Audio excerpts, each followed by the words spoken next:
వామ్మో వామ్మో వామ్మో ఈ పెట్రోల్ ధరలు పెరుగుడేందుల్లా బండ్లు నడుపుడా లేకపోతే స్టాండ్ వేసి ఇంటి ముంగట పెట్టుకునుడా ఇట్లనే వరుసగా పెరుక్కుంటూ పోతుంటే బండి బయటకెట్లా తీసుడు బండిని ఎట్లా నడుపుడు పెట్రోలు డీజిల్ ధరలు మామూలుగా పెరుగుతలేవుల్లా 10 రోజుల్లోనే 4 సార్లు పెరిగితే సామాన్యులు బండ్లు ఎట్లా నడిపేది బయటికి ఎట్లా పోయేది అంతర్జాతీయంగా క్రూడ్ ఆయిల్ ధరలు తగ్గినప్పుడేమో ధరలు తగ్గించట్లేదు అంతర్జాతీయంగా ఒక 10 పైసలు 5 పైసలు ధరలు పెరిగినప్పుడు మాత్రం ఇక్కడ ₹2 ధరలు పెంచే పరిస్థితి ఏర్పడుతుంది. పెట్రోలు డీజిల్ రెండు కూడా ₹7 మీదనే పెరిగినాయి. దీంతో నిత్యావసర వస్తువుల ధరలు పెరిగాయా? మిడిల్ క్లాస్ పీపుల్ కి చాలా ఇబ్బందికరమైన విషయము. వస్తువుల రేట్లేమో ట్రాన్స్పోర్ట్ మీదనే ఆధారపడి ఉంటాయి. అసొంటప్పుడు పెట్రోల్ డీజిల్ ధరలు పెరిగితే ట్రాన్స్పోర్ట్ ఖర్చు పెరిగి దాని ప్రభావం అన్నిటి మీద ఉండదా?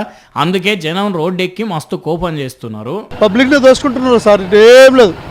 పబ్లిక్ ని మొత్తం పిండేస్తున్నారు గవర్నమెంట్. అంత కరోనా టైంలోనే ఎంత జనాలు ఇబ్బంది పడలేదు. అలా తిరిగారు, దేనికి కొరత లేదు. రాత్రిపూట ఆయిల్ కొట్టారు, ప్రయాణాలు సాగించారు. ఇప్పుడు ఏ రోజుకి బండి రేట్ ఎంత పెరిగిందో కూడా తెలియట్లేదు వాళ్ళకి. కూలోడికైనా నాలోడికైనా బండి లేకపోతే అవదు. ఎక్కడికి వెళ్ళి బతుకుతాం చెప్పండి? వచ్చిన 10,000 జీతం కూడా 2,000 3,000 పెట్రోల్ వేసుకుంటే ఇంకేంది మా బతుకులు చెప్పండి? దేనికి ఇది అన్నట్టు ఇంకో ముచ్చట ఏంటంటే దేశంలోనే ఎక్కడ లేనంత ధర మన ఏపీలోనే ఉన్నదట. అంటే అవును, ₹117.75 లీటర్ పెట్రోల్ ఇక్కడ.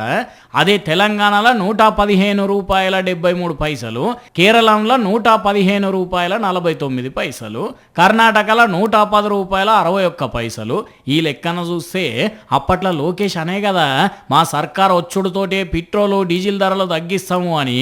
అది కూడా ఓ పెట్రోల్ బంకులకు పోయి మళ్ళా ధరలు మేము తగ్గిస్తాం. మరి ఏమైందయ్యా లోకేష్, అధికారంలోకి వస్తే పెట్రోల్ డీజిల్ రేట్లు తగ్గిస్తామంటివి, ఇప్పుడేమో అన్ని రాష్ట్రాల కంటే మీరు ఎక్కువనే తీసుకుంటుంటిరి. అంటే ఒడ్డు దాటేదాకా ఓడ లోకేష్ అన్నా, ఒడ్డు దాటినాక బోడి లోకేష్ అన్న అన్నట్ట.